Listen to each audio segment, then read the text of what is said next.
अपना प्यार दिंदा हां और तुहाडा अज परमेश्वर के चरणों में आना इस परिवार के लिए तुहानू भी खुदा बहुत सारिया आशीषां दे नाल भरपूर करेगा। आमीन। मेरे अजीजों, आज परमेश्वर के लोगों को इसलिए उतारिया गया है कि मैं तुहानू परमेश्वर के कानून बारे सिखावां कि परमेश्वर का की कानून है, परमेश्वर का की राह है जिहदे ते चल के कोई भी इंसान जीवन दे विच धोखा नहीं खाता, कदी उन्हें शर्मिंदा नहीं होना पैंदा। आओ एक बार फिर अपने हाथ उठाइए, सब दे सब अपने हथों में चुकोब कट लो, अपने हाथ आकाशवर सीधे करो, अपनी अखां बंद करो और मेरे पीछे एक छोटी प्रार्थना करो। कहो, हे स्वर्गीय पिता, सानू तुहाडी लोड़ है। हे स्वर्गीय पिता, फिर बोल दे हाँ, सानू तुहाडी लोड़ है, साडे नाल गल करो। हे स्वर्गीय पिता, सानू दसो असी किथे गलत हाँ, असी बुरा नहीं मनावांगे। हे स्वर्गीय पिता, सानू दसो साडियां की गलतियां हाँ, चाहे शर्मिंदा कर दियो, चाहे जलील कर दियो, असी बुरा नहीं मनावांगे बल्कि सुधरांगे। आज साडे लई एहो खुशखबरी है, तुसी सानू सुधारो प्रभु यीशु मसीह दे नाम विच। आमीन आमीन। जोरदार परमेश्वर के कलाम का स्वागत करो कि खुदा के वचन सुनने वाले हर जन परमेश्वर की जिंदगी बरकत पाएंगे। आमीन। खुदा का वचन सुन ली, तैयार हो? मैं एक सलाह दिंदा कि जेड़ी जगह ते ती बैठे बिल्कुल टस तो मस नहीं होना, बिल्कुल सज्जे खब्बे नहीं देखना, अजूब कती दी एक दी मुताबिक नक दे सीध ते जानी कि मेरे वाल तकदे रहना। तुहाडे कईयां दे हत्थां विच पवित्र ग्रंथ नहीं, पर मेरे मुंह विच जो परमेश्वर दा वचन है वो तुहाडे ते दया जरूर करेगा। मिलके बोलो आमीन। मेरे अजीजों, खुदावनी यीशु मसीह दे नाम विच एक बार फिर असी इस परिवार नूं इन्हां दे विआह दे दिन दी बहुत बहुत वधाई दिंदे हां कि खुदा ने तुहानू अज तक संभालिया है और इसे तरह आखिरी साह तक ये जोड़ी बड़े प्यार मोहब्बत नाल सदा बनी रहे। आमीन। विआह नू कितने साल हो गए? सारी 18वां लगा। हाँ जी, 18वां लग गया है। हालेलुया। 18 साल विआह नू कंप्लीट हो गए ने और बेटी का जन्मदिन है और खुदा का शुक्र करदे खुदा ने इस परिवार नू बेटे बेटियां दी आशीष दिती है, मां बाप बनन दी बरकत दिती है। इस सचमुच धरती दे उत्ते एक बड़ी वड्डी बरकत है साडे कोल। आमीन। जोरदार धन्नवाद करो प्रभु दा कि खुदा ये बरकत तुसी दिती है। तुसी जिन्हें भी जानी जगह ते तुसी जानदे हो चंगा जीवन साथी किहदे वल्लों मिलदा है? मुंह खोल के बोलो, कौन दिंदा है? परिवार दे भावें 5 जी भी क्यों ना होण, चाहे 10 जी भी क्यों ना होण, पर जब तक उहदा विआह नहीं ना हुंदा वो तद तक अकेला है, तद तक वो कल्ला है। इसलिए चंगा जीवन साथी केवल खुदा वालों मिलता है। जो साडे जीवन में आउंदा है तो पूरा परिवार जिहड़ा है खुशी मनाउंदा है कि धन्नवाद कि अज साडे बच्चे दा विआह होया है, अज इनू चंगा जीवन साथी मिलिया। तो मेरे अजीज भैन भराओ, प्रभु दा वचन सानू सिखांदा है कि जिन्हों वोटी लभी सब तो चंगी वस्त लभी है। आज तो 18 साल पहला जो इस जोड़ी नूं जोड़िया गया, ब्लैसिंग मिली, प्रभु दा धन्नवाद करदे कि 18 साल बीते ने। बहुत दुख दे टाइम, औखे टाइम, बुरे टाइम आए होणगे, बहुत सारे शैतान ने काम कीते होणगे कि इन्हां नूं अलग करन वास्ते जां इन्हां दे विच नुकसान करन वास्ते जां इन्हां दे विआह ने इन्हां दे घर नूं खराब करन वास्ते बहुत कुछ किया होएगा। इन्हां दे घर दीयां बरकतां तक रोकियां होणगियां, इन्हां दीयां कई आशीषां नूं रोकिया होएगा। पर धन्नवाद करदे हां कि यहोवा परमेश्वर जिन्हां नूं चुन लैंदा है वो जरूर बचाए जांदे, वो जरूर वधदे हन। हालेलुया। ये परमेश्वर है साडा कि जिन्ने साडे दिनां नूं फिर बदलिया है। आमीन। इस परिवार दे असी दिन वेखते हैं कि खुदा ने, तुसीं इत्थे जिन्ने भी जानना तुसीं वेख सकदे हो कि परमेश्वर नाल जुड़े हन तो इन्हां दा जीवन ते बदलिया है, इन्हां दा सुभाव ते बदलिया है, इन्हां दा वर्तावा ते बदलिया है, पर इहदे नाल नाल मेरे परमेश्वर ने इन्हां नूं बरकतां भी दित्तियां हन। हालेलुया। ਜ਼ਬੂਰ 127 ਦੀ 3 ਵਿੱਚ ਪੜ੍ਹਦੇ ਹਾਂ, ਖੁਦਾ ਦਾ ਕਲਾਮ ਕਹਿੰਦਾ ਵੇਖੋ ਬੱਚੇ ਯਹੋਵਾ ਵੱਲੋਂ ਕੀ ਹਨ। ਜੀਵਨ ਸਾਥੀ ਵੀ ਕਿੱਥੋਂ ਮਿਲਦਾ? ਕਿੱਥੋਂ ਮਿਲਦਾ? ਕੌਣ ਦੇਖਣਾ? ਜੀਵਨ ਸਾਥੀ ਕਿੱਥੋਂ ਮਿਲਦਾ? ਪਰਮੇਸ਼ਰ ਵੱਲੋਂ। ਤੇ ਬੱਚੇ ਵੀ ਕਿੱਥੋਂ ਮਿਲਦੇ? ਫਿਰ ਧੰਨਵਾਦ ਵੀ ਕਿਹਦਾ ਕਰਨਾ ਚਾਹੀਦਾ? ਮੁੱਖ ਖੋਲ ਕੇ ਬੋਲੋ। ਕੌਣ ਦਿੰਦਾ ਹੈ ਨਿਆਮਤਾਂ? ਪਰਮੇਸ਼ਰ ਦਿੰਦਾ ਹੈ। ਘਰ ਵੀ ਕੌਣ ਬਣਾ ਕੇ ਦਿੰਦਾ ਹੈ? ਬਾਈਬਲ ਕੀ ਕਹਿੰਦੀ? ਜ਼ਬੂਰ 127 ਦੀ 1 ਵਿੱਚ, ਜੇਕਰ ਯਹੋਵਾ ਹੀ ਘਰ ਨਾ ਬਣਾਵੇ ਤੇ ਘਰ ਬਣਾਉਣ ਵਾਲੇ ਦੀ ਮਿਹਨਤ ਵਿਅਰਥ ਹੈ। ਇਹ ਸਾਰੀਆਂ ਬਰਕਤਾਂ ਸਾਡੇ ਜੀਵਨ ਵਿੱਚ ਸਾਡੀ ਮਿਹਨਤ ਨਾਲ, ਸਾਡੀ ਸਮਝ ਨਾਲ, ਸਾਡੀ ਬੁੱਧੀ ਨਾਲ ਨਹੀਂ ਹੋਈਆਂ।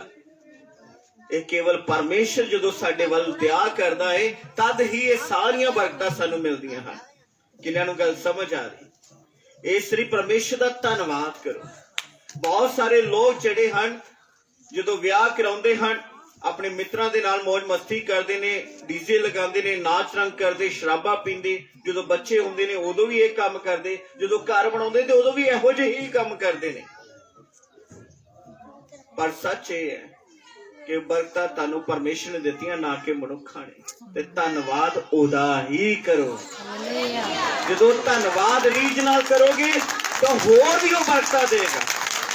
ਖੁਦਾ ਕੀ ਕਹਿੰਦਾ? ਜਿਹੜਾ ਖੁਦਾ ਦਾ ਭੈ ਮੰਨਦਾ ਹੈ, ਜ਼ਬੂਰ 128 ਦੇ ਵਿੱਚ, ਉਹਦੀ ਪਤਨੀ ਕਿੱਦਾਂ ਰਹੇਗੀ? ਦਾਖ ਰਸ ਫਲ ਵਾਂਗੂ ਘਰ ਦੇ ਫਾਟਕ ਦੇ ਅੰਦਰ ਉਹਦੇ ਨਾਲ ਵਫਾਦਾਰ ਰਹੇਗੀ। ਇਹ ਪ੍ਰਭੂ ਦਾ ਅਨੁਗ੍ਰਹਿ ਹੈ। ਤੇ ਉਹਦੇ ਬੱਚੇ ਕਿੱਦਾਂ ਦੇ ਹੋਣਗੇ? ਜੈਤੂਨ ਦੇ ਦਰਖਤ ਵਾਂਗੂ ਵਧਣ ਫੁੱਲਣਗੇ, ਪਰ ਉਹਦੇ ਇੰਨੇ ਆਗਿਆਕਾਰ ਹੋਣਗੇ ਉਹ ਦੋਤਰੇ ਪੋਤਰਿਆਂ ਤੱਕ ਆਨੰਦ ਰਵੇਗਾ। ਹਾਲੇਲੂਇਆ। ਏਦਾਂ ਨਹੀਂ ਹੱਥ ਉਠਾ ਕੇ ਜਕਾਰਾ ਲਗਾਓ ਕਿ ਪ੍ਰਭੂ ਨੇ ਜ਼ੋਰ ਨਾਲ ਬੋਲੋ। ਇਸ ਲਈ ਮੇਰੇ ਅਜ਼ੀਜ਼ੋ, ਖੁਦਾਵੰਦ ਯਿਸੂ ਦੇ ਨਾਮ ਵਿੱਚ ਤੁਹਾਨੂੰ ਇਹ ਸਲਾਹ ਦੇਣਾ ਹੈ। ਜਿਸ ਦਿਨ ਤੁਸੀਂ ਆਪਣੇ ਜੀਵਨ ਵਿੱਚ ਇੱਕ ਕਾਨੂੰਨ ਬਣਾ ਲਿਆ ਕਿ ਮੈਂ ਲੋਕਾਂ ਨੂੰ ਖੁਸ਼ ਕਰਨ ਦੀ ਬਜਾਏ ਆਪਣੇ ਪਰਮੇਸ਼ਰ ਨੂੰ ਖੁਸ਼ ਕਰਾਂ, ਤਾਂ ਯਾਦ ਰੱਖਿਏ ਤੁਹਾਡੇ ਦਿਨ ਬਦਲ ਜਾਣਗੇ, ਤੁਹਾਡੇ ਹਾਲਾਤ ਬਦਲ ਜਾਣਗੇ। ਜਾਦੂ ਟੂਣਾ ਸ਼ਰਾਬ ਜਿਹੜੇ ਉਹ ਪਰਮੇਸ਼ਰ ਦੇ ਅੱਗੇ ਟਿਕ ਨਹੀਂ ਸਕਦੇ, ਕਿਉਂਕਿ ਧਰਮੀ ਤੇ ਕਦੀ ਜਾਦੂ ਟੂਣਾ ਚੱਲਦਾ ਨਹੀਂ, ਭਾਵੇਂ ਕੋਈ ਮੂੰਹ ਤੇ ਵੀ ਆ ਕੇ ਕਰ ਦੇਵੇ। ਇਹ ਪਰਮੇਸ਼ਰ ਦਾ ਅਨੁਗ੍ਰਹਿ ਹੁੰਦਾ। ਖੁਦਾ ਸਾਨੂੰ ਹਰ ਵਿਪੱਤੀ ਚੋਂ ਕੱਢਦਾ ਹੈ, ਹਰ ਦੁੱਖ ਚੋਂ ਕੱਢਦਾ ਹੈ, ਔਰ ਕਹਿੰਦਾ ਮੈਂ ਦੂਤਾਂ ਨੂੰ ਤੁਹਾਡੇ ਲਈ ਹੁਕਮ ਕਰਦਾ ਹਾਂ ਕਿ ਤੁਹਾਨੂੰ ਮੱਥੇ ਸੱਟ ਨਾ ਲੱਗੇ, ਤੁਹਾਡਾ ਕੋਈ ਨੁਕਸਾਨ ਨਾ ਹੋਵੇ। ਤੁਹਾਡੀ ਕਮਾਈ ਚੋਂ ਮੈਂ ਕੀੜਿਆਂ ਨੂੰ ਕੱਢ ਦਿੰਦਾ ਹਾਂ ਕਿ ਤੁਹਾਡੀ ਕਮਾਈ ਨੂੰ ਕੋਈ ਸ਼ਰਾਪ ਨਾ ਲੱਗੇ। ਖੁਦਾ ਸਾਡੇ ਸਰੀਰ ਨੂੰ ਚੰਗਾ ਕਰਦਾ ਹੈ, ਕਿਉਂਕਿ ਖੁਦਾਵੰਦ ਯਿਸੂ ਦੇ ਕੋੜੇ ਖਾਏ ਜਾਣ ਦੁਆਰਾ ਅਸੀਂ ਨਰੋਏ ਕੀਤੇ ਗਏ ਹਾਂ, ਅਸੀਂ ਚੰਗੇ ਕੀਤੇ ਗਏ ਹਾਂ, ਕਿਉਂਕਿ ਯਹੋਵਾ ਪਰਮੇਸ਼ਰ ਹੀ ਸਾਨੂੰ ਬਰਕਤਾਂ ਦਿੰਦਾ। ਅਗਰ ਤੁਹਾਡੇ ਵਿੱਚੋਂ ਇੱਥੇ ਕੋਈ ਵੀ ਬੈਠਾ ਇਨਸਾਨ ਅਗਰ ਸੋਚ ਰਿਹਾ ਹੈ ਕਿ ਮੈਂ ਸਾਰੀ ਉਮਰ ਮਿਹਨਤ ਕੀਤੀ, ਕੁਝ ਬਣਾ ਨਹੀਂ ਪਾਇਆ, ਮੈਂ ਸਾਰੀ ਉਮਰ ਆਪਣੇ ਜੀਵਨ ਸਾਥੀ ਨੂੰ ਮਨਾਉਣ ਸਮਝਾਉਣ ਲਗਾ ਦਿੱਤੀ ਹੈ, ਕਦੀ ਪੰਚਾਇਤਾਂ 'ਚ ਬੈਠੇ, ਕਦੀ ਮਹੱਲਿਆਂ 'ਚ ਬੈਠੇ, ਕਦੀ ਰਿਸ਼ਤੇਦਾਰਾਂ 'ਚ ਬੈਠੇ, ਤੇ ਅੱਜ ਸੁਣ ਲਈਏ ਤੁਹਾਨੂੰ ਪਰਮੇਸ਼ਰ ਦੀ ਲੋੜ ਹੈ। ਤੁਹਾਨੂੰ ਪਰਮੇਸ਼ਰ ਦੀ ਲੋੜ ਹੈ। ਤੁਹਾਡੇ ਪੈਸੇ 'ਚ ਆਸ਼ੀਸ਼ ਨਹੀਂ ਹੈ, ਤੁਹਾਡੇ ਜੀਵਨ 'ਚ ਆਸ਼ੀਸ਼ ਨਹੀਂ ਹੈ। ਜਦ ਤੱਕ ਯਹੋਵਾ ਪਰਮੇਸ਼ਰ ਤੁਹਾਡੇ ਹੱਥਾਂ ਦੇ ਕੰਮਾਂ ਨੂੰ ਸਫਲ ਨਾ ਕਰੇ ਤਾਂ ਕੋਈ ਵੀ ਮਨੁੱਖ ਸਫਲ ਨਹੀਂ ਹੋ ਸਕਦਾ। ਕੋਈ ਵੀ ਮਨੁੱਖ। मैं खुद सिख परिवार चो हाँ। साडा कार इंडस्ट्री पहली सब खत्म हो चुकी ही, मेरे माँ बाप खत्म हो चुके ही, छोटी उम्र जी यतीम हो गई ही, और 3 साल मैं ब्लड कैंसर की बीमारी च रहा हाँ। और जो मैं मुंह खोलता है तो जो भी रुमाल मैं लाउंदा है तो ब्लड ना भरिया हुंदा है। साडे जीवन दे भी हालात बहुत बुरे सन। मेरे तो बुरे ते नहीं इत्थे कोई बैठा कि जिन्हां दी उम्र 11-12 साल दी होवे ते यतीम हो जाण, घर बुआ खत्म हो जाए, किराए ते आ जाण, और ब्लड कैंसर वर्गे गंदा रोग ਨੂੰ ਹੋਇਆ ਹੋਵੇ। ਸਾਨੂੰ ਕੋਈ ਪੁੱਛਣ ਵਾਲਾ ਨਹੀਂ ਸੀ ਹੈਗਾ। ਪਰ ਜਦੋਂ ਪਰਮੇਸ਼ਰ ਦੀ ਦਇਆ ਹੁੰਦੀ ਹੈ ਤੇ ਯਾਦ ਰੱਖੀਏ ਕੈਂਸਰ ਖਤਮ ਹੁੰਦਾ ਹੈ। 2007 ਵਿੱਚ ਪ੍ਰਭੂ ਨੇ ਕੀਤਾ ਹੈ। ਧੰਨਵਾਦ ਕਰਦੇ ਹਾਂ। 2009 ਦੇ ਵਿੱਚ ਸੇਵਕਾਈ ਦੀ ਸ਼ੁਰੂਆਤ ਹੋਈ, ਖੁਦਾ ਨੇ ਸਾਡਾ ਘਰ ਬਣਾਇਆ, ਤੇ 2007 ਵਿੱਚ ਬਿਨ ਮੰਗੇ ਖੁਦਾ ਨੇ ਚੰਗਾ ਲਾਈਫ ਪਾਰਟਨਰ ਦਿੱਤਾ, ਚੰਗਾ ਜੀਵਨ ਸਾਥੀ ਦਿੱਤਾ। ਅੱਜ ਮੇਰੇ ਨਾਲੋਂ ਪਰਮੇਸ਼ਰ ਦੀ ਮੁਨਾਦੀ ਕਰਦੇ ਨੇ। आज मेरे अजीजों मैं तुहानू वंगारदा हां कि तुहाडे जीवन विच परमेश्वर दा होना बहुत ज्यादा जरूरी, बहुत ज्यादा। परमेश्वर दी नियम सीखो। परमेश्वर की कहंदा कि किद्दां चलना है, तुसीं किद्दां उठना बैठना है, तुहाडे विचार किद्दां दे होण, तुहाडी सोच किद्दां दी होवे। अगर तुसीं परमेश्वर दे कानून दे मुताबिक अपना जीवन बतीत करो, तुहाडे घर दे विचों हर लानत प्रभु कड्डण वाला है। आमीन। बाइबल की कहंदी है, अफसियां 6 बाब ਅਸੀਂ ਦੇਖਦੇ ਖੁਦਾ ਦੇ ਕਲਾਮ ਚੋਂ, ਇਹਦੀ 1 ਤੋਂ 3 ਆਇਤ ਤੱਕ। हे बालको, ਤੁਸੀਂ ਪ੍ਰਭੂ ਵਿੱਚ ਆਪਣੇ ਮਾਪਿਆਂ ਦੇ ਆਗਿਆਕਾਰ ਰਹੋ। ਪ੍ਰਭੂ ਵਿੱਚ ਆਪਣੇ ਮਾਪਿਆਂ ਦੇ ਕੀ ਰਹੋ? ਆਗਿਆਕਾਰ ਰਹੋ। ਕਿਉਂ ਜੋ ਇਹ ਧਰਮ ਦੀ ਗੱਲ ਹੈ। ਤੂੰ ਆਪਣੇ ਮਾਂ ਪਿਓ ਦਾ ਆਦਰ ਕਰ, ਭਾਈ ਤੇਰਾ ਭਲਾ ਹੋਵੇ। ਮਾਂ ਬਾਪ ਦਾ ਕੀ ਕਰ, ਔਰ ਇਹਦੇ ਨਾਲ ਕੀ ਹੋਏਗਾ ਸਾਡਾ? ਮੇਰੇ ਵੱਲ ਦੇਖੀਏ, ਮੇਰੇ ਮੂੰਹ ਚ ਵਚਨ ਹੈ, ਇਹਦੇ ਨਾਲ ਤੇਰਾ ਭਲਾ ਹੋਵੇਗਾ ਔਰ ਤੇਰੀ ਧਰਤੀ ਉੱਤੇ ਉਮਰ ਲੰਮੀ ਹੋਵੇਗੀ। ਇਹ ਵਾਅਦੇ ਨਾਲ ਪਹਿਲਾ ਹੁਕਮ ਹੈ। ਪੁਰਾਣੇ ਨਿਯਮ ਦਾ ਅਸੀਂ ਪਹਿਲਾ ਹੁਕਮ ਦੇਖਦੇ ਹਾਂ ਕਿ ਖੁਦਾ ਹੁਕਮ ਕਰਦਾ ਕਿ ਮੂਰਤੀ ਪੂਜਾ ਨਹੀਂ ਕਰਨੀ, ਹੱਥ ਦੀ ਬਣਾਈ ਹੋਈ ਮੂਰਤੀ ਦੇ ਅੱਗੇ ਮੱਥਾ ਨਹੀਂ ਟੇਕਣਾ, ਕਿਉਂਕਿ ਪਰਮੇਸ਼ਰ ਨੂੰ ਕੋਈ ਨਹੀਂ ਬਣਾ ਸਕਦਾ। ਤੇ ਅੱਜ ਇਨਸਾਨ ਆਪਣੇ ਮਨ ਦੀ ਤਸੱਲੀ ਦੇ ਲਈ ਕੀ ਕਰਦਾ ਹੈ? ਇੱਕ ਉਕਰੀ ਹੋਈ ਮੂਰਤ ਨੂੰ ਤਿਆਰ ਕਰਦਾ ਹੈ ਤੇ ਉਹਦੀ ਸਿਜਦਾ ਕਰਦਾ ਹੈ, ਉਹਦੇ ਅੱਗੇ ਧੂਫ ਅਗਰਬੱਤੀ ਕਰਦਾ ਹੈ। ਪਰ ਪਰਮੇਸ਼ਰ ਨੂੰ ਕੋਈ ਨਹੀਂ ਬਣਾ ਸਕਦਾ। ਆਕਾਸ਼ ਉਹਦਾ ਸਿੰਘਾਸਨ ਹੈ, ਜ਼ਮੀਨ ਉਹਦੇ ਪੈਰਾਂ ਦੀ ਚੌਂਕੀ ਹੈ। ਇਹ ਖੁਦਾ ਦਾ ਹੁਕਮ ਹੈ ਕਿ ਪਰਮੇਸ਼ਰ ਤੁਹਾਡਾ ਬਾਪ ਹੈ ਤੇ ਉਹਦੀ ਨਿਗਾਹ ਵਿੱਚ ਉਹ ਚਾਹੁੰਦਾ ਹੈ ਕਿ ਤੁਹਾਡਾ ਕੋਈ ਦੂਸਰਾ ਬਾਪ ਨਾ ਹੋਵੇ। ਆਮੀਨ। ਤੇ ਨਵੇਂ ਨਿਯਮ 'ਚ ਖੁਦਾ ਕੀ ਹੁਕਮ ਕਹਿੰਦਾ ਹੈ? ਨਵੇਂ ਨਿਯਮ 'ਚ ਖੁਦਾ ਕੀ ਕਹਿੰਦਾ? ਹੈ ਬਾਲਕੋ, ਤੁਸੀਂ ਪ੍ਰਭੂ ਵਿੱਚ ਆਪਣੇ ਮਾਪਿਆਂ ਦੇ ਕੀ ਹੋਵੋ?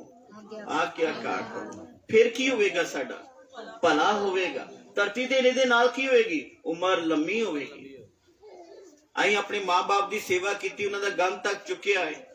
ਔਰ ਮੇਰੇ ਮੰਮੀ ਪਾਪਾ ਬਲੱਡ ਕੈਂਸਰ ਦੀ ਬਿਮਾਰੀ ਨਾਲ ਖਤਮ ਹੋਏ, ਉਸ ਤੋਂ ਬਾਅਦ ਮੈਨੂੰ ਹੋਈ ਸੀ ਤੇ ਅਸੀਂ ਉਹਨਾਂ ਦੀ ਸੇਵਾ ਕੀਤੀ ਹੈ ਤੇ ਪ੍ਰਭੂ ਦਾ ਅਨੁਗ੍ਰਹਿ ਸਾਡੇ ਤੇ ਹੋਇਆ ਤੇ ਖੁਦਾ ਨੇ ਸਾਡੀ ਉਮਰ ਨੂੰ ਵਧਾ ਦਿੱਤਾ। ਤੇ ਮੇਰੇ ਅਜ਼ੀਜ਼ੋ, ਮੈਂ ਖੁਦਾਵੰਦ ਯਿਸੂ ਮਸੀਹ ਦੇ ਨਾਮ ਵਿੱਚ ਤੁਹਾਨੂੰ ਵੰਗਾਰਦਾ ਹਾਂ। ਅੱਜ ਸਾਡੇ ਮਸੀਹ ਸਮਾਜ ਵਿੱਚ ਇਸ ਚੀਜ਼ ਦਾ ਬਹੁਤ ਵੱਡਾ ਘਾਟਾ ਪਾਇਆ ਜਾਂਦਾ ਹੈ ਕਿ ਪਰਮੇਸ਼ਰ ਨੂੰ ਮੰਨਣ ਵਾਲੇ ਲੋਕ, ਸੰਗਤੀ ਕਰਨ ਵਾਲੇ ਲੋਕ, ਮੇਰੇ ਵੱਲ ਦੇਖਦੇ ਰਹਿਣਾ, ਮੇਰੇ ਮੂੰਹ 'ਚ ਵਚਨ ਹੈ, ਸੰਗਤੀ ਕਰਨ ਵਾਲੇ ਲੋਕ, ਖੁਦਾ ਦੇ ਘਰ ਜਾਣ ਵਾਲੇ ਲੋਕ ਆਪਣੇ ਮਾਂ-ਬਾਪ ਦਾ ਆਦਰ ਨਹੀਂ ਕਰਦੇ। ਇਹ ਕਿਸੇ ਇਨਸਾਨ ਦਾ ਹੁਕਮ ਨਹੀਂ, ਪਰਮੇਸ਼ਰ ਦਾ ਹੁਕਮ ਹੈ। ਤੁਸੀਂ ਆਪਣਾ ਭਲਾ ਮੰਗਦੇ ਹੋ ਖੁਦਾ ਦੇ ਕੋਲੋਂ ਤੇ ਖੁਦਾ ਨੇ ਤੇ ਇਹ ਨਿਯਮ ਦਿੱਤਾ ਹੈ ਕਿ ਭਲਾ ਚਾਹੁੰਦਾ ਹੈ ਤੂੰ ਮੇਰੇ ਕੋਲੋਂ, ਤਾਂ ਫਿਰ ਆਪਣੇ ਮਾਂ-ਬਾਪ ਦਾ ਕੀ ਕਰ? ਅਗਰ ਤੁਸੀਂ ਛੋਟੇ ਹੋ ਤਾਂ ਵੀ ਮਾਂ-ਬਾਪ ਦਾ ਆਦਰ ਕਰਨਾ। ਅਗਰ ਤੁਸੀਂ ਸਿਆਣੇ ਹੋ ਚੁੱਕੇ ਹੋ, ਤੁਹਾਡਾ ਬਾਪ, ਤੁਹਾਡੀ ਮਾਂ ਬਜ਼ੁਰਗ ਹੋ ਚੁੱਕੀ ਹੈ, ਤਾਂ ਖੁਦਾ ਦਾ ਕਲਾਮ ਸਾਡੇ ਨਾਲ ਹੁਕਮ ਕਰਦਾ ਹੈ ਬੁਢਾਪੇ ਵਿੱਚ ਵੀ ਤੂੰ ਆਪਣੇ ਮਾਂ-ਬਾਪ ਨੂੰ ਤੁੱਛ ਨਾ ਜਾਣੇ। ਅਗਰ ਉਹ ਬਿਸਤਰੇ ਦੇ ਉੱਤੇ ਆ ਗਏ ਹਨ ਤਾਂ ਵੀ ਉਹਨਾਂ ਨੂੰ ਤੁੱਛ ਨਾ ਜਾਣੇ। ਤੁਸੀਂ ਜਾਣਦੇ ਹੋ ਯਾਕੂਬ ਅਬਰਾਹਮ ਦਾ ਜਿਹੜਾ ਪੋਤਰਾ ਹੈ, ਉਹਨੇ ਆਪਣੇ ਪਿਓ ਕੋ ਜਾਇਦਾਦ ਨਹੀਂ ਲਈ, ਬਸ ਇੱਕੋ ਚੀਜ਼ ਦੀ ਉਹਦੇ ਭੁੱਖ ਸੀ ਕਿ ਮੇਰਾ ਬਾਪ ਮੇਰੇ ਸਿਰ ਤੇ ਹੱਥ ਰੱਖ ਕੇ ਮੈਨੂੰ ਕੀ ਦੇ ਦੇਵੇ। ਤਾਂ ਅਗਰ ਮੇਰੇ ਬਾਪ ਨੇ ਮੇਰੇ ਸਿਰ ਤੇ ਹੱਥ ਰੱਖ ਕੇ ਅਸ਼ੀਸ਼ ਦੇ ਦਿੱਤੀ, ਆਕਾਸ਼ ਦਾ ਪਰਮੇਸ਼ਰ ਮੇਰੀ ਮਦਦ ਕਰੇਗਾ।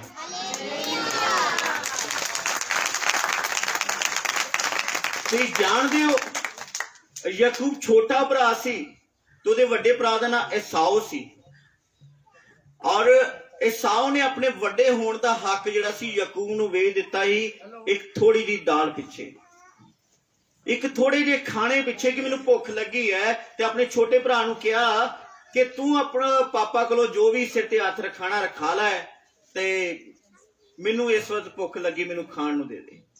ਉਹਨੇ ਵੇਚ ਦਿੱਤਾ। ਉਹ ਨਹੀਂ ਸੀ ਜਾਣਦਾ ਕਿ ਮੈਂ ਕਿੰਨੀ ਵੱਡੀ ਬਰਕਤ ਗਵਾ ਰਿਹਾ। ਬਾਈਬਲ ਬਿਆਨ ਕਰਦੀ ਯਾਕੂਬ ਨੇ ਆਪਣੇ ਬਾਪ ਦੇ ਕੋਲੋਂ ਸਿਰ ਤੇ ਹੱਥ ਰਖਾ ਕੇ ਆਸ਼ੀਸ਼ ਲਈ। ਤਾਂ ਬਾਈਬਲ ਬਿਆਨ ਕਰਦੀ ਸ਼ੈਤਾਨ, ਵੈਰੀ ਮਨੁੱਖ, ਕੋਈ ਉਹਦਾ ਕੁਝ ਵਿਗਾੜ ਨਹੀਂ ਸਕਿਆ ਔਰ ਖੁਦਾ ਨੇ ਉਹਨੂੰ ਇਹ ਆਸ਼ੀਸ਼ ਦਿੱਤੀ, ਮੈਂ ਤੈਨੂੰ ਪੈਰ ਪੈਰ ਤੇ ਬਰਕਤ ਦਵਾਂਗਾ, ਤੂੰ ਜਿੱਥੇ ਜਾਵੇਂਗਾ ਸਫਲ ਹੋਵੇਂਗਾ।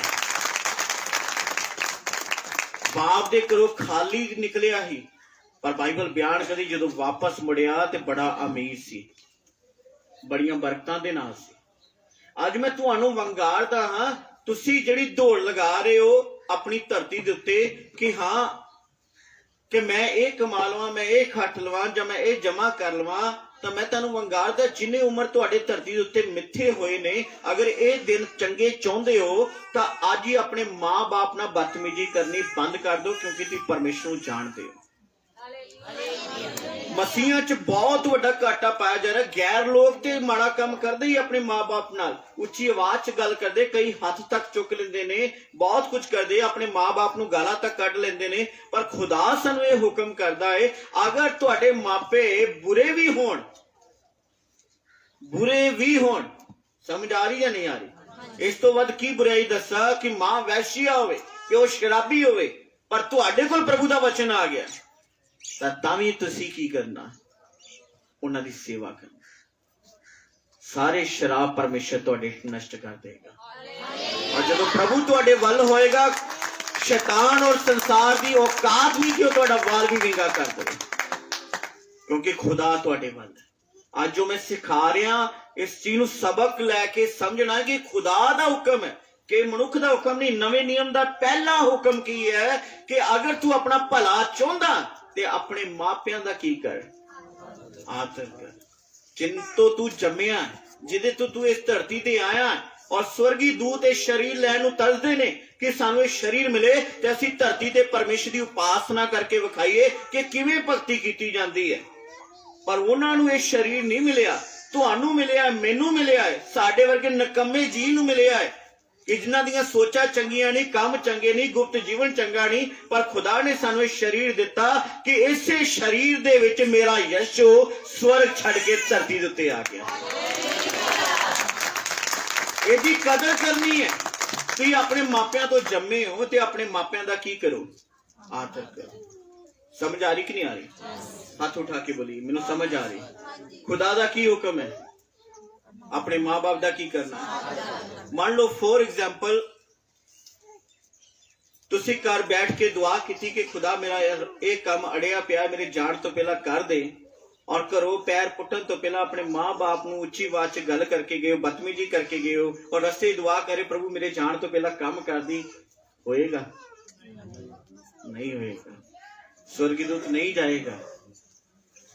ਸੁਣ ਲਈ, ਮੈਂ ਯਿਸੂ ਮਸੀਹ ਦੇ ਨਾਮ 'ਚ ਕਹਿੰਦਾ। ਔਰ ਬਾਈਬਲ ਕੀ ਕਹਿੰਦੀ? ਤੇਰੇ ਰਾਹਾਂ ਨੂੰ ਸਫਲ ਕਰਨ ਲਈ ਖੁਦਾ ਆਪਣੇ ਦੂਤਾਂ ਨੂੰ ਘੱਲਦਾ ਹੈ ਕਿ ਸਾਡਾ ਰਾਹ ਪੱਧਰਾ ਕੀਤਾ ਜਾਏ, ਬੰਦ ਹੋੜੇ ਵੱਡੇ ਜਾਣ, ਲੁਕੇ ਹੋਏ ਪਦਾਰਥ ਦਿੱਤੇ ਜਾਣ। ਪਰਮੇਸ਼ਰ ਸਾਡੇ ਲਈ ਇੰਤਜ਼ਾਮ ਕਰਦਾ, ਸਾਡੇ ਵੈਰੀਆਂ ਦੇ ਅੱਗੇ ਮੇਡ ਵਿਛਾ ਦਿੰਦਾ ਕਿ ਸਾਡੇ ਵੈਰੀ ਜਿਹੜੇ ਸਾਨੂੰ ਸ਼ਰਮਿੰਦਾ ਕਰਨ ਲਈ ਆ ਰਹੇ ਨੇ, ਉਹ ਸਾਡਾ ਆਦਰ ਕਰਨਗੇ, ਸਾਡੀ ਪਹੁੰਚਾਰੀ ਕਰਨਗੇ। ਪਰਮੇਸ਼ਰ ਸਾਡੇ ਨਾਲ ਜਦੋਂ ਹੁੰਦਾ। ਪਰ ਜੇਕਰ ਅਸੀਂ ਗਲਤ ਸਟੈਪ ਚੁੱਕ ਕੇ ਆਪਣੇ ਭਲੇ ਕੰਮ ਚਾਹੁੰਦੇ ਆ ਤਾਂ ਯਾਦ ਰੱਖੀਏ ਤੁਸੀਂ ਪਰਮੇਸ਼ਰ ਦੀ ਆਸ਼ੀਸ਼ ਨਹੀਂ ਲੈ ਰਹੇ। ਅਗਰ ਤੁਸੀਂ ਖੁਦਾ ਦਾ ਹੁਕਮ ਪੂਰਾ ਨਹੀਂ ਕਰ ਰਹੇ, ਤੁਹਾਡਾ ਫਿਰ ਭਲਾ ਹੋਏਗਾ ਕਿ ਬੁਰਾ ਹੋਏਗਾ? ਹੁਣ ਬੋਲੋ, ਇਹ ਬੁਰਾ ਕੌਣ ਕਰੇਗਾ? ਪਰਮੇਸ਼ਰ ਕਿ ਅਸੀਂ ਖੁਦ ਕਰਾਂਗੇ? ਨਹੀਂ, ਪਰਮੇਸ਼ਰ ਬੁਰਾ ਨਹੀਂ ਕਰਦਾ। ਸਾਡੀ ਗਲਤੀ ਦੇ ਕਾਰਨ ਬੁਰਾ ਸਾਡਾ ਹੋਣਾ। ਖੁਦਾ ਨੇ ਤੇਰਾ ਦਰਵਾਜ਼ਾ ਕਿਹਾ ਹੈ, ਦਰਵਾਜ਼ਾ ਖੋਲਣਾ ਹੈ ਤੁਸੀਂ, ਔਰ ਇਸ ਦਰਵਾਜ਼ੇ ਤੋਂ ਖੁਦਾ ਸਾਡੀਆਂ ਸਾਰੀਆਂ ਲੋੜਾਂ ਨੂੰ ਪੂਰਾ ਕਰ ਦੇਗਾ। ਪਰ ਅਸੀਂ ਉਹ ਦਰਵਾਜ਼ਾ ਖੋਲਿਆ ਨਹੀਂ, ਬਲਕਿ ਦੂਸਰਾ ਦਰਵਾਜ਼ਾ ਜਿਹੜਾ ਨਾਸ਼ ਨੂੰ ਜਾਂਦਾ ਹੈ ਉਹ ਖੋਲ ਲਿਆ। ਸਾਡੀ ਗਲਤ ਚੋਣ ਦੇ ਕਾਰਨ ਤੁਹਾਡੇ ਵਿੱਚੋਂ ਕਈਆਂ ਨੇ ਸਾਰੀ ਉਮਰ ਬੜੀ ਮਿਹਨਤ ਕੀਤੀ ਹੋਏਗੀ ਪਰ ਸਫਲਤਾ ਨਹੀਂ ਮਿਲੀ। ਪਰ ਖੁਦਾ ਕੀ ਕਹਿੰਦਾ ਹੈ? ਮੈਂ ਤੇਰੇ ਥੋੜੇ ਨੂੰ ਬਹੁਤਾ ਕਰਨਾ ਜਾਣਦਾ ਹਾਂ। 5 ਰੋਟੀਆਂ 2 ਮੱਛੀਆਂ ਦੇ ਦੁਆਰਾ 5000 ਨੂੰ ਰਜਾਉਣਾ ਜਾਣਦਾ ਹੈ। ਮੇਰਾ ਪਰਮੇਸ਼ਰ ਸਾਡੀ ਥੋੜੀ ਜਿਹੀ ਕਮਾਈ ਨੂੰ ਬੜੀ ਬਰਕਤ ਵਾਲੀ ਕਮਾਈ ਬਣਾ ਸਕਦਾ। ਮੈਂ ਸੇਵਕਾਈ ਦੇ ਵਿੱਚ ਆ ਤਾਂ ਮੇਰੇ ਕੋਲ ਇਹੋ ਜਿਹੇ ਪਰਿਵਾਰ ਆਏ ਕਿ ਜਿਨ੍ਹਾਂ ਦੇ ਸਰਕਾਰੀ ਨੌਕਰੀਆਂ ਕਰਦੇ, 70,000 ਰੁਪਏ ਤਨਖਾਹ ਆਏ, ਤਾਂ ਪਰ ਫਿਰ ਵੀ ਘਰ ਰਾਸ਼ਨ ਪਾਉਣ ਵਾਸਤੇ ਵਿਆਜੀ ਫੰਡੇ ਪੈਂਦੇ ਸੀ। ਸਮਝ ਆ ਰਹੀ ਕਿ ਨਹੀਂ ਆ ਰਹੀ? ਇਹੋ ਜਿਹੇ ਬਿਜ਼ਨਸਮੈਨ, ਕਾਰੋਬਾਰ ਕਰਨ ਵਾਲੇ 2-2 ਲੱਖ ਰੁਪਇਆ ਮਹੀਨਾ ਕਮਾਉਂਦੇ ਨੇ, 3-3 ਲੱਖ ਰੁਪਇਆ ਮਹੀਨਾ ਕਮਾਉਂਦੇ ਨੇ, ਪਰ ਉਹਨਾਂ ਦੇ ਘਰ ਦਾ ਹਾਲ ਪਤਾ ਕੀ ਹੈ? ਉਹਨਾਂ ਦੀ ਪਤਨੀ ਨੂੰ ਪੁੱਛਦੀ ਨਹੀਂ, ਉਹਨਾਂ ਦੇ ਬੱਚੇ ਬਾਹਰ ਵਿਗੜੇ ਪਏ ਨੇ, ਬੁਰੇ ਹਾਲ ਨੇ, ਤਾਂ ਉਹ ਬਸ ਮਰਨ ਨੂੰ ਇੱਕ ਟਿਕਾਣਾ ਲੱਭ ਰਿਹਾ ਕਿ ਬਸ ਮੇਰੀ ਜਾਨ ਛੁੱਟ ਜਾਵੇ। ਇਹੋ ਜਿਹੇ ਪਰਿਵਾਰ ਮੇਰੇ ਕੋਲ ਆਏ, ਖੁਦਾ ਨੇ ਉਹਨਾਂ ਨੂੰ ਮੇਰੇ ਕੋਲ ਘੱਲਿਆ। ਪਰ ਜਿਨ੍ਹਾਂ ਨੇ ਪ੍ਰਭੂ ਦੀ ਆਗਿਆ ਨੂੰ ਮੰਨਿਆ ਹੈ, ਜਿਨ੍ਹਾਂ ਨੂੰ ਮੈਂ ਜੋ ਸਿਖਾਇਆ ਬਾਈਬਲ ਚੋਂ, ਅੱਜ ਉਹਨਾਂ ਦੇ ਦਿਨ ਭਲੇ ਨੇ। ਖੁਦਾ ਨੇ ਉਹਨਾਂ ਦੇ ਦਿਨ ਬਦਲ ਦਿੱਤੇ। ਅੱਜ ਤੁਸੀਂ ਮੇਰੇ ਸਾਹਮਣੇ ਬੈਠੇ ਹੋ, ਮੈਨੂੰ ਬੁਲਾਇਆ ਹੈ ਤੇ ਔਰ ਮੈਂ ਚੱਲ ਕੇ ਸਪੈਸ਼ਲ ਤੁਹਾਡੇ ਲਈ ਇੱਥੇ ਆਇਆ, ਇਸ ਘਰ ਲਈ ਆਇਆ। ਅਗਰ ਤੁਸੀਂ ਮੇਰੇ ਨਾਲ ਸੱਚਮੁੱਚ ਪਿਆਰ ਕਰਦੇ ਹੋ ਤੇ ਅੱਜ ਇੱਕ ਫੈਸਲਾ ਕਰੋ ਕਿ ਮੈਂ ਸਭ ਤੋਂ ਪਹਿਲਾਂ ਖੁਦਾ ਦੇ ਬਾਕੀ ਹੁਕਮ ਪੂਰੇ ਕਰਨ ਤੋਂ ਪਹਿਲਾਂ ਮੈਂ ਪਹਿਲਾ ਹੁਕਮ ਪੂਰਾ ਕਰ ਲਵਾਂ ਕਿ ਖੁਦਾ ਨੇ ਕਿਹਾ ਜੇ ਭਲਾ ਚਾਹੁੰਦਾ ਹੈ ਤੇ ਆਪਣੇ ਮਾਪਿਆਂ ਦਾ ਕੀ ਕਰ, ਮਾਪਿਆਂ ਦਾ ਕੀ ਕਰ। ਸਮਝ ਆ ਰਹੀ ਕਿ ਨਹੀਂ ਆ ਰਹੀ? ਅੱਜ ਮਾਪੇ ਚੰਗੇ ਨਹੀਂ ਲੱਗਦੇ ਕਿਉਂਕਿ ਪਿਓ ਰੋਕਦਾ ਹੈ ਮੋਟਰਸਾਈਕਲ ਲੈ ਕੇ ਨਹੀਂ ਜਾਣਾ, ਮਾਂ ਰੋਕਦੀ ਹੈ ਇਹੋ ਜਿਹੇ ਕੱਪੜੇ ਨਹੀਂ ਪਾਉਣੇ, ਇਹ ਚੰਗੇ ਨਹੀਂ ਹੈ ਤੇਰੇ ਲਈ, ਤੇ ਅਸੀਂ ਪੁੱਛ ਕੇ ਉਹ ਕੰਮ ਕਰਦੇ। ਸਾਨੂੰ ਆਪਣੇ ਮਾਪੇ ਚੰਗੇ ਨਹੀਂ ਲੱਗਦੇ ਤੇ ਅਕਸਰ ਇਨਸਾਨ ਪਤਾ ਕੀ ਕਰਦਾ ਹੈ, ਆਪਣੇ ਘਰ ਦੇ ਕੰਮ ਹੋਣ ਚਾਹੇ ਨਾ ਹੋਣ, ਗੁਆਂਢੀਆਂ ਦੇ ਮਾਪਿਆਂ ਨੇ ਕੁਝ ਕਹਿ ਦਿੱਤਾ ਨਾ ਉਹ ਪਹਿਲਾਂ ਕਰਨਗੇ। ਬੇਸ਼ੱਕ ਕਰੋ ਗੁਆਂਢੀਆਂ ਦੇ ਮਾਪਿਆਂ ਲਈ, ਪਰ ਸਭ ਤੋਂ ਪਹਿਲਾਂ ਆਪਣੇ ਮਾਪਿਆਂ ਲਈ ਜ਼ਰੂਰ ਕਰੋ। ਖੁਦਾ ਨੇ ਤੁਹਾਡੇ ਕੋਲ ਪੁੱਛਣਾ। ਕਿੰਨਿਆਂ ਨੂੰ ਗੱਲ ਸਮਝ ਆ ਰਹੀ? ਬਾਈਬਲ ਬਿਆਨ ਕਰਦੀ ਕਿ ਮੈਂ ਆਪਣੇ ਪੁੱਤਰਾਂ ਤੇ ਧੀਆਂ ਨੂੰ ਕੀ ਕਰਦਾ ਹਾਂ, ਤਾੜਦਾ ਹਾਂ, ਔਰ ਜਿਨ੍ਹਾਂ ਨਾਲ ਮੈਂ ਪਿਆਰ ਕਰਦਾ ਤੇ ਉਹਨਾਂ ਨੂੰ ਹੀ ਤਾੜਦਾ ਹਾਂ। ਤੇ ਅੱਜ ਜਦੋਂ ਤਾੜਨਾ ਮਿਲਦੀ, ਮਾਪੇ ਕਿਸੇ ਗੱਲੋਂ ਰੋਕਦੇ ਨੇ ਤੇ ਚੰਗੇ ਨਹੀਂ ਲੱਗਦੇ। ਅਸੀਂ ਮਾਪੇ ਕਹਿੰਦੇ ਇਹੋ ਜਿਹੇ ਲੋਕਾਂ ਦੀ ਸੰਗਤੀ ਛੱਡ ਦੇ, ਚੰਗੇ ਨਹੀਂ ਲੱਗਦੇ ਸਾਨੂੰ। ਪਰ ਖੁਦਾ ਕੀ ਕਹਿੰਦਾ ਹੈ? ਖੁਦਾ ਕਹਿੰਦਾ ਹੈ ਕਿ ਤੁਸੀਂ ਉਹ ਹੱਕ ਮਾਪਿਆਂ ਦਾ ਖਤਮ ਕਰ ਰਹੇ ਹੋ ਜਿਹੜਾ ਪਰਮੇਸ਼ਰ ਨੇ ਉਹਨਾਂ ਨੂੰ ਦਿੱਤਾ ਹੈ ਕਿ ਉਹਨਾਂ ਨੂੰ ਛਿੱਟੀ ਨਾਲ ਤਾੜ ਔਰ ਉਹਨਾਂ ਦੀ ਜਾਨ ਨੂੰ ਪਤਾਲੋਂ ਬਚਾ ਲੈ, ਉਹਨਾਂ ਦੀ ਜਾਨ ਨੂੰ ਪਤਾਲੋਂ ਬਚਾ ਲੈ। ਪਰ ਅੱਜ ਬਹੁਤ ਸਾਰੇ ਭੈਣ ਭਰਾ ਇਸ ਗੱਲ ਤੋਂ ਇਨਕਾਰ ਕਰਦੇ। ਇੱਕ ਜ਼ਮਾਨਾ ਸੀ ਜਦੋਂ ਸਵੇਰੇ ਉੱਠਦੇ ਸੀ, ਔਰ ਅਸੀਂ ਵੀ, ਔਰ ਮੈਂ ਖੁਦਾਵੰਦ ਯਿਸੂ ਮਸੀਹ ਦੇ ਨਾਮ ਵਿੱਚ ਧੰਨਵਾਦ ਕਰਦਾ, ਜਦੋਂ ਉੱਠੀਦਾ ਸੀ ਨਾ ਸਾਨੂੰ ਇਹ ਸੰਸਕਾਰ ਮਿਲੇ ਹੀ, ਭਾਵੇਂ ਅਸੀਂ ਯਿਸੂ ਮਸੀਹ ਨੂੰ ਨਹੀਂ ਸੀ ਜਾਣਦੇ। ਉੱਠ ਕੇ ਸਭ ਤੋਂ ਪਹਿਲਾਂ ਦਾਦੀ ਨੂੰ ਪੈਰੀ ਹੱਥ ਲਾਣਾ, ਫਿਰ ਮੰਮੀ ਪਾਪਾ ਨੂੰ ਪੈਰੀ ਹੱਥ ਲਾਣਾ, ਫਿਰ ਉਸ ਤੋਂ ਬਾਅਦ ਅਸੀਂ ਬ੍ਰਸ਼ ਕਰਨ ਜਾਣਾ। ਇਦਾਂ ਦਾ ਟਾਈਮ ਸੀ। ਅਗਰ ਦਾਦੀ ਨੇ ਘੂਰੀ ਵੱਢ ਦਿੱਤੀ ਤੇ ਉੱਥੇ ਖਲੋ ਜਾਣਾ ਸੀ, ਤੇ ਸਾਡੇ ਪਾਪਾ ਵੀ ਖਲੋ ਜਾਂਦੇ ਸੀ ਕਿ ਦਾਦੀ ਨੇ ਕੁਝ ਕਹਿ ਦਿੱਤਾ। ਕੋਈ ਸਮਝ ਆ ਰਹੀ ਕਿ ਨਹੀਂ ਆ ਰਹੀ? ਇਹੋ ਜਿਹਾ ਇੱਕ ਟਾਈਮ ਸੀ, ਪਰ ਉਹ ਟਾਈਮ ਅੱਜ ਖਤਮ ਹੋ ਰਿਹਾ। ਪਰ ਮਸੀਹਾਂ ਦੇ ਵਿੱਚ ਬਾਈਬਲ ਨਹੀਂ ਬਦਲੀ, ਜੁਗੋ ਜੁਗ ਇੱਕੋ ਜੀ ਹੈ। ਔਰ ਬਾਈਬਲ ਦਾ ਇਹ ਫਰਮਾਨ ਹੈ, ਆਕਾਸ਼ ਟਲ ਸਕਦਾ ਹੈ, ਜ਼ਮੀਨ ਟਲ ਸਕਦੀ, ਪਰ ਉਹਦਾ ਇੱਕ ਵੀ ਸ਼ਬਦ, ਇੱਕ ਵੀ ਟਿੱਪੀ ਨਹੀਂ ਜੇ ਬਦਲਣ ਵਾਲੀ। ਇਸ ਲਈ ਖੁਦਾ ਜੋ ਕਹਿ ਰਿਹਾ ਹੈ, ਅਗਰ ਮੰਨੋਗੇ ਇਹਦੇ ਵਿੱਚ ਹੀ ਤੁਹਾਡਾ ਤੇ ਤੁਹਾਡੇ ਵੰਸ਼ ਦਾ ਭਲਾ ਹੈ। ਧੰਨਵਾਦ ਪ੍ਰਭੂ। ਜਦੋਂ ਮੈਂ ਸੁਣਦਾ ਲਗਾਤਾਰ ਜੈਕਾਰੇ ਵਜਾਉਣਾ ਕਿ ਖੁਦਾ ਤੇਰੇ ਉੱਤੇ ਤੇਰੀ ਵਡਿਆਈ ਹੋਵੇ।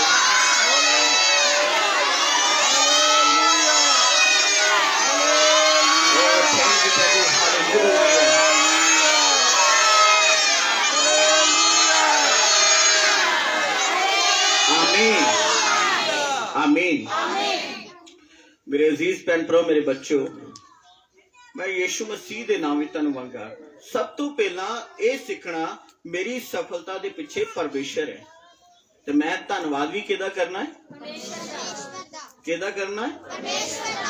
बाइबल सानू सिखांदी है परमेश्वर का धन्यवाद करने का होर भी एक सौखा तरीका है। जो घले हुए का आदर करते हो तो परमेश्वर का आदर करते हो। जब तुसीं खुदा दे लोकां दी गल सुनदे मनदे हो तो सीधा परमेश्वर का आदर करने के बराबर है।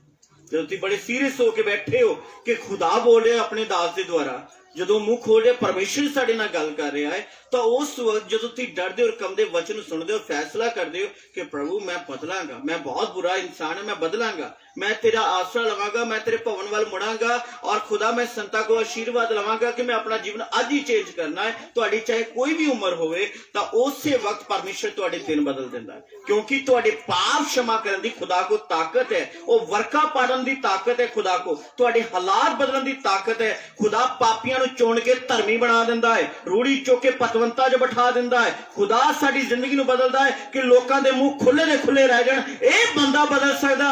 धन्यवाद। खुदा जिन्हों चाहे उन्होंने बदल सकता है, उहदे दिन बदल सकता है। हालेलुया। इसलिए मेरे अजीजों, परमेश्वर दा सच्चे तरीके दे नाल आसरा लेना, चंगे तरीके दे नाल परमेश्वर दे कानून नूं समझना। किन्हां नूं मेरी गल समझ आ रही? ते धन्यवाद किहदा करोगे अज तो बाद? रिश्तेदारां दा कि इत्थे रिश्तेदार कहंदे होणगे साडा धन्यवाद ते कदम भाई तुहाडा धन्यवाद इसे विच है कि तुसीं मेरे नाल मिल के अज इस परिवार लई हाथ उठा के दुआ करनी है। तो जदों दुआ करोगे तो पहली आशीष तुहाडे खुद दे पति और तुहाडे पत्नी तुहाडे बच्चों दे विचों होके दुआ जाएगी। प्रभु तुहानूं बरकत देगा। आमीन। हालेलुया। दूसरी गल सिखा रहा हाँ कि ਆਪਣੇ ਮਾਪਿਆਂ ਦਾ ਕੀ ਕਰਨਾ ਹੈ? ਪੂਰੀ ਰੂਹ ਸਚਾਈ ਨਾਲ ਆਦਰ ਕਰਨਾ ਹੈ। ਮਾਪਿਆਂ ਨਾਲ ਵੈਰ ਰੱਖਣਾ, ਉਹਨਾਂ ਨਾਲ ਕੜਵਾਹਟ ਰੱਖਣੀ, ਨਫ਼ਰਤ ਰੱਖਣੀ ਬੰਦ ਕਰ ਦਿਓ, ਬੰਦ ਕਰ ਦਿਓ। ਇਹ ਯਾਦ ਰੱਖੀਏ। ਔਰ ਤੁਹਾਡੇ ਕੋਲ ਅੱਜ ਮਾਪੇ ਹੈਗੇ ਨੇ, ਤੁਸੀਂ ਬੜੇ ਭਾਗਾਂ ਵਾਲੇ ਹੋ। ਮੈਨੂੰ ਪਤਾ ਮੈਂ ਆਪਣੇ ਬੱਚਿਆਂ ਨੂੰ ਕਿੱਦਾਂ ਪਾਲਿਆ ਤੇ ਕਿੱਦਾਂ ਇੱਥੋਂ ਤੱਕ ਲੈ ਕੇ ਆਇਆ, ਔਰ ਬਚਪਨ ਕਿੱਦਾਂ ਦਾ ਮਾਂ-ਬਾਪ ਤੋਂ ਬਿਨਾਂ ਹੁੰਦਾ ਹੈ ਤੇ ਇੱਕ ਯਤੀਮ ਹੀ ਦੱਸ ਸਕਦਾ ਹੈ। ਤਾਂ ਮੈਂ ਯਿਸੂ ਮਸੀਹ ਦੇ ਨਾਮ ਵਿੱਚ ਤੁਹਾਨੂੰ ਵੰਗਾਰਦਾ ਖੁਦਾ ਦੇ ਕਲਾਮ ਦੇ ਮੁਤਾਬਿਕ ਕਿ ਤੁਹਾਡੀ ਜ਼ਿੰਦਗੀ ਵਿੱਚ ਰੱਬ ਵਰਗੇ ਤੁਹਾਡੇ ਜਿਹੜੇ ਮਾਂ-ਬਾਪ ਨੇ ਉਹਨਾਂ ਦਾ ਆਦਰ ਕਰੋ। ਆਮੀਨ। ਇੱਕ ਹੋਰ ਖੁਦਾ ਦੇ ਵਚਨ ਚੋਂ ਮੈਂ ਸਿਖਾਉਣ ਵਾਲਾ, ਇਸ ਤੋਂ ਬਾਅਦ ਸਮਾਪਤੀ ਵੱਲ ਜਾਵਾਂਗਾ। ਔਰ ਥੋੜਾ ਜਿਹਾ ਸੀਰੀਅਸ ਹੋ ਜਾਓ, ਗੰਭੀਰ ਹੋ ਜਾਓ, ਮੈਂ ਤੁਹਾਡੇ ਨਾਲ ਗੱਲ ਕਰ ਰਿਹਾ। ਤੁਸੀਂ ਜਾਣਦੇ, ਕਈਆਂ ਨੂੰ ਇਸ ਗੱਲ ਦਾ ਗਿਆਨ ਹੀ ਨਹੀਂ ਹੈਗਾ ਕਿ ਸਾਡੇ ਬੱਚੇ, ਅਸੀਂ ਚਰਚ ਜਾਂਦੇ ਆ, 4-4 ਘੰਟੇ ਦੁਆ ਕਰਦੇ ਆ, ਭੇਡ ਦੇਨੇ, ਦਾਨ ਦੇਨੇ, ਪਰ ਸਾਡੇ ਬੱਚੇ ਸੁਧਰ ਨਹੀਂ ਰਹੇ। ਕੀ ਤੁਸੀਂ ਸੁਣਦੇ ਮੈਨੂੰ? ਹੱਥ ਉਠਾ ਕੇ ਦੱਸੀਏ। ਮੇਰੇ ਵੱਲ ਦੇਖੀਏ, ਮੇਰੇ ਵੱਲ ਤੱਕਣਾ ਕੁਝ ਸਮਾਂ, ਸਿਰਫ 10 ਮਿੰਟ ਮੈਨੂੰ ਦੇ ਦਿਓ। ਹੁਣ ਮੈਂ ਇੱਕ ਵਾਰ ਫਿਰ ਬੋਲਦਾ, ਤੁਹਾਡੇ ਵਿੱਚ ਬਹੁਤ ਸਾਰੇ ਲੋਕ ਗਿਰਜੇ ਜਾਂਦੇ, ਪ੍ਰਾਰਥਨਾ ਕਰਾਉਂਦੇ, ਸੰਗਤੀ ਕਰਦੇ ਨੇ, ਫਿਰ ਵੀ ਉਹਨਾਂ ਦੇ ਬੱਚੇ ਜਿਹੜੇ ਆ ਪਾਪ ਵੱਲ ਜਾ ਰਹੇ। ਕਦੀ ਤੁਹਾਡੇ ਜੀਵਨ 'ਚ ਇਦਾਂ ਦਾ ਸਮਾਂ ਆਇਆ ਕਿ ਪਾਪੀਆਂ ਦੇ ਬੱਚੇ ਚੋਰੀ ਕਰਦੇ ਹੋਣ, ਨਸ਼ਾ ਕਰਦੇ ਹੋਣ, ਔਰ ਮਾੜੇ ਕੰਮ ਕਰਦੇ ਹੋਣ, ਬਾਹਰ ਗੈਰ ਬੱਚਿਆਂ ਦੇ ਨਾਲ ਗੈਰ ਸੰਬੰਧਤ ਬਣਾਉਂਦੇ ਹੋਣ? ਕਦੀ ਦੇਖਿਆ ਇਦਾਂ ਦਾ ਟਾਈਮ? ਤੁਹਾਨੂੰ ਬਹੁਤ ਮਿਲਣਗੇ। ਪਰ ਕਿੱਥੇ ਗਲਤੀ ਹੁੰਦੀ ਤਾਂ ਇਹ ਕੰਮ ਉਹਦੇ ਬੱਚੇ ਲਾਇਕ ਨਹੀਂ ਨਿਕਲਦੇ? ਉਹਦਾ ਕਾਰਨ ਕੀ? ਅਸੀਂ ਪੜ੍ਹਦੇ 1 ਕਰੰਥੀਆਂ 7 ਬਾਬ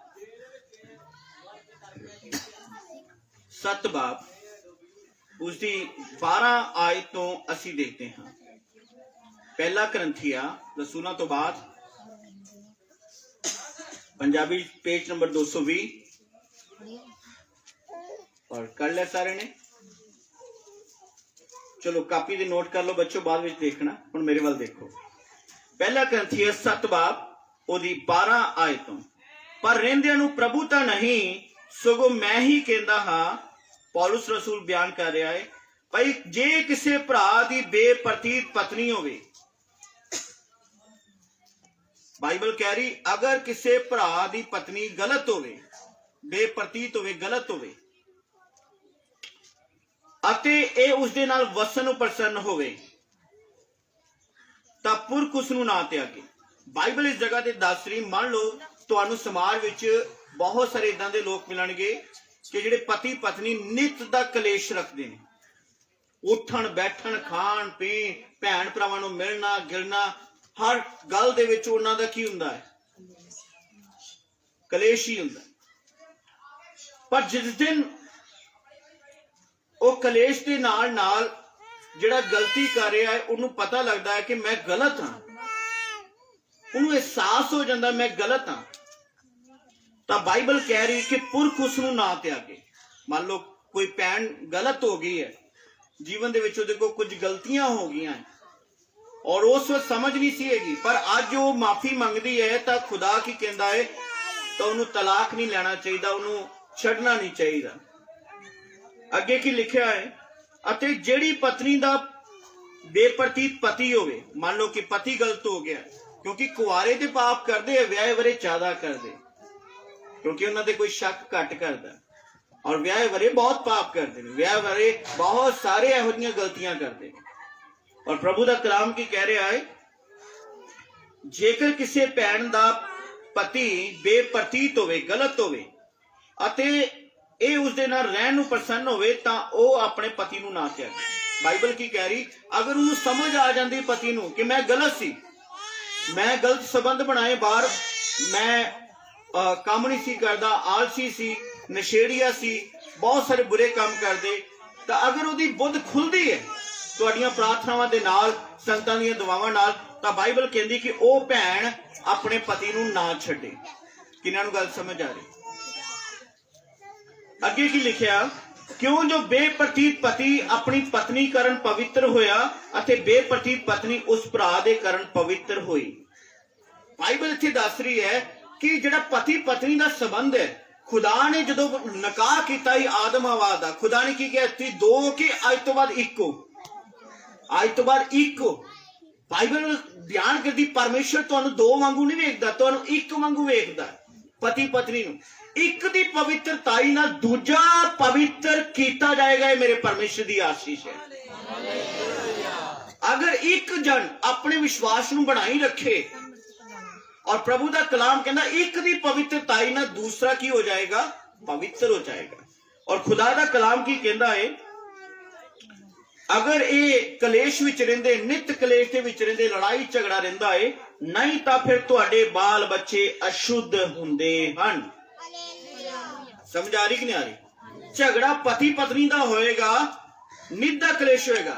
कईयां ने अपने विआह दे कई साल कट्ठे बतीत कर ले, दोतरे पोतरे भी हो गए, पर पति पत्नी का जीवन इदां दा हैगा है जिस तरह बाहर वैरी की लोड़ नहीं, यही हैगे ने। खुद दे दोतरे पोतरे हो गए ने, पर आपस च चंगा ना बोल है, ना चंगा बैठना है, ना ही एक कट्ठे के भैन भरा कोल जांदे ने, बच्चे भी जम ले ने। पर बाइबल की कहंदी इहो जे जोड़ियां दे बच्चे किहो जे होणगे? नलायक, अशुद्ध, गलत होणगे। भावें वो चर्च जांदे होण, भावें बाइबल का उन्होंने को बहुत सारा ज्ञान होवे, पर जिहड़ा पति पत्नी नित लड़ाई रखते ने, कलेश रखते ने, वो कोई आस ना करन कि उन्होंने बच्चे लायक निकलणगे, उन्होंने बच्चों के उत्ते शराप रहेगा। खुदा का कलाम कहता जिस पति पत्नी ने खुदा की व्यवस्था नूं छड़ दिता, होशिया 6 बाब दे विच दस्सिया गया है, वो खुदा उन्हां दे बच्चों तक भी वो सजा दिंदा। खुदा उन्हां दे बच्चों नूं भुल जाएगा जिहड़े खुदा दी इस हुक्म नूं तोड़दे ने। खुदा ने तुहानूं इकट्ठे कीता है, तुहाडा फर्ज बनदा एक दा अपने शरीर ते वस नहीं चलदा, दूजा वस रखे। एक जना गुस्से विच है, दूजा शांत रहे। एक जना गलत हो गया, दूजा उहदे लई प्रार्थना करे। खुदा दा कलाम कहदा एक डिग जाएगा, दूजा चुकण वाला ना लवे। अगर ये ना है तो तुहाडे बच्चे शुद्ध निकलणगे। विआह कराउणा बहुत अच्छी गल है, बाल बच्चे खुदा वालों मिलते ने और विआह भी खुदा दी दया दे नाल हुंदा है। पर बाइबल बयान करदी कि तुसी इस जीवन नूं ठीक किवें करना है? खुदा दी आग्या नूं मन के, खुदा दे वचनां नूं मन के। अगर कोई कहता इंसान कि मैं यीशु मसीह नूं कबूल कर लिया है तो सारा कुछ ठीक हो जाए, तो अपनी पत्नी दे उत्ते हाथ चुक रहे हो, पति नाल तुसी बदतमीजी कर रहे हो, बच्चे जड़े हन माँ बाप नाल माड़ा चंगा कर रहे, कहते कि साडे जीवन सफल हो जाए, कदी सफल नहीं होना। सारी उम्र दी प्रभु दे घर जांदे रहो पर तुहानूं बरकत नहीं मिलेगी, क्योंकि खुदा दा कलाम की कहता कि जिन्ने अपना घर चट्टान ते बनाया, जानी कि जिहड़ा खुदा दा वचन सुनदा ते मनदा, उन्हें अपना घर ते बनाया, चट्टान ते बनाया। पर जिन्हें अपना घर रेत ते बनाया, जानी कि जिहड़ा प्रभु दा वचन सुनदा पर मनदा नहीं है, तो उन्हें अपना घर रेत ते बनाया।